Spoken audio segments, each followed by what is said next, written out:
if you have a question, we'll get one of the remote mics to you, and a reminder, no live streaming, please. Questions?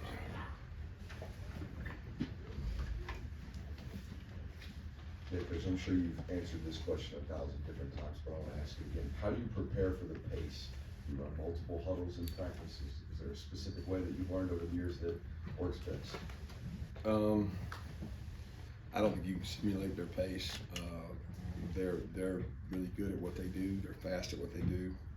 We try to, but I don't really delve into how we practice, publicly. So we keep that in-house, but it is tough to simulate. Kirby, how has Amarius looked just a few days removed from his first game back? He's looked good. He's looked, played good. He feels more comfortable with each day, and the highs and lows of that injury are, pretty common, and he feels good.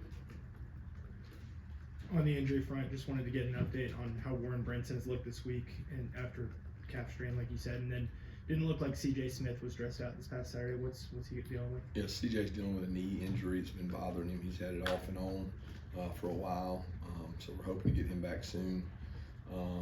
Warren had a calf injury, so we're hopeful to get him back. He hasn't been able to do much this week. He felt it in the game some, but we're hopeful to get him back. He was out there today, moving around.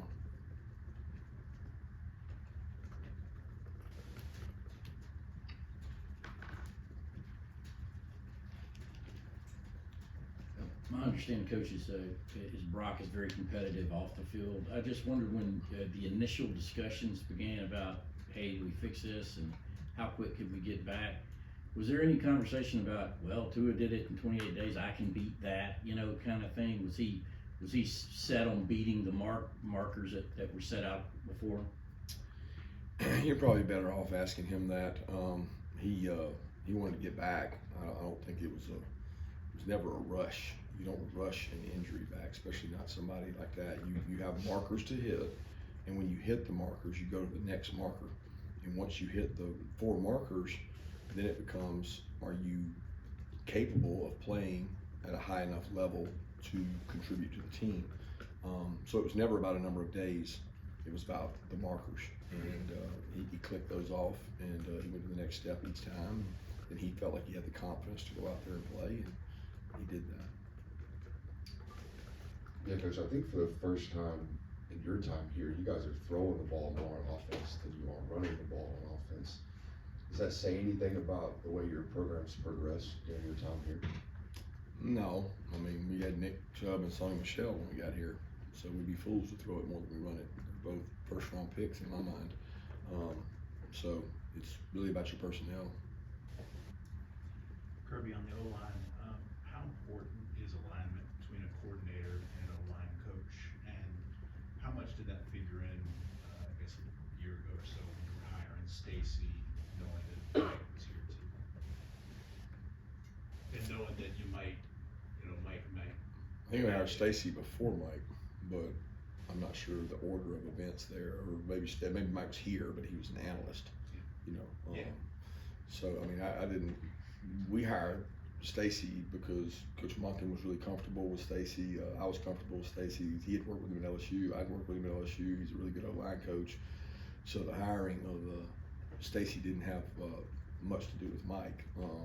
That really, the coordinator O-line is like a big deal. It's like that's his go-to guy. So they want to have a good relationship and a good understanding, and philosophies need to marry up. So that was really important to Monken in that hire. Is that what you're saying? Yeah, that's what you're asking. Because once we hired Mike, it was a no-brainer because he had already been a coordinator and he'd worked with everybody in the room. Corey, what has stood out to you about Mike in his role as coordinator and play caller this season? His ability to adapt to the personnel we have. I mean, he's had a very rotating lineup. I mean, he's had this guy in, that guy out, this guy in, that guy out. He did have 2 tight ends. He didn't have 2 tight ends. Pierce's been in it twice. Lawson's been hurt. Brock's been hurt. I mean, he's had backs in and out, wide outs in and out. So the ability to teach concepts and have plug and play players, his development of the quarterback, his leadership and messaging to the offense is critical, because I'm not over there all the time. So he has to be the leader and voice of reason, and he relies heavily on his staff. He'd be the first to tell you he's got an incredible staff. Dale, Hartley, B-Mac, Searles are incredible, and the analysts are incredible. So when you put an incredible staff together, you get good decision making, innovative, a lot of ideas. They present each week to him so that he has good material to pick from. You talked a good bit yesterday about Tennessee's run game, and they're one of the most explosive in the country statistically. What is it about the run game that allows them to be so explosive? Well, it's the backs. It's the commitment to the run. It's the spacing of the receivers. You know, they're not playing in a phone booth. They're playing in a big farm field. I mean, they got everybody spread out, so when a run spits, it's going to go for a long way before somebody else gets to it. So your ability to tackle and fit runs is exposed at a 3 times the level. And they almost always have a good box count, meaning they got a hat on a hat, and they're at an advantage. A man has to whip another man to be able to stop the run against them, and sometimes you don't do that.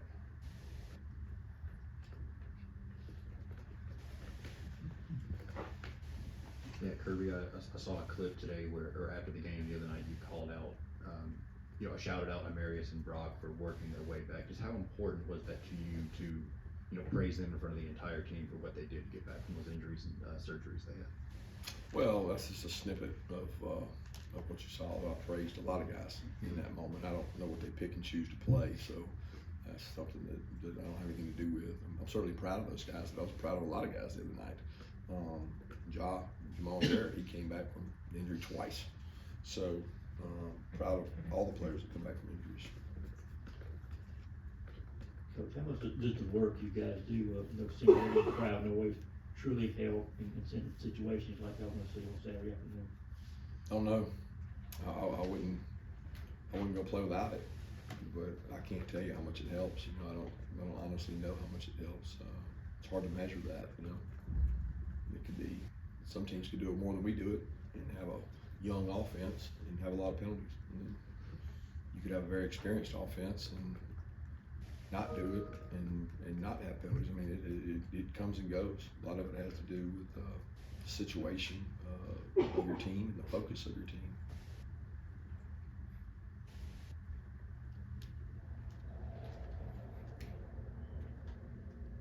Kirby, when a team's going off not their best outing like Tennessee last week, is it harder to get the attention of your guys than, show them the challenge that it might be given, like last year they came in here as #1 team in the rankings?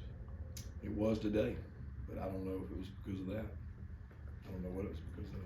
They must be feeling themselves a little bit, a little disappointed. I don't think it has anything to do with Tennessee. I think it's just disappointing practice. We've had about 5 really good Tuesdays in a row, and they were not good today.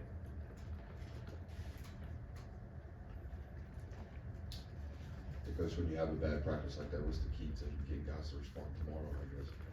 Having a good core leadership, good culture on your team to respond.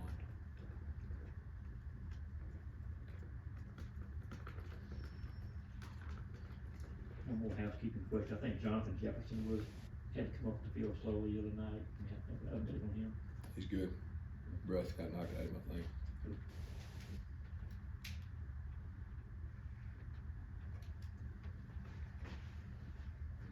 We're at the point in the year when a lot of teams are making changes with head coaches. When it comes to having assistants who wind up being candidates for jobs, what kind of advice do you typically give them as they go through that process? Pick the right one. Be where your feet are. You got a good job. Do a good job at your job, you'll get more opportunities. I mean, a lot of jobs out there that aren't better than the one you got. Other questions? Okay, thank you.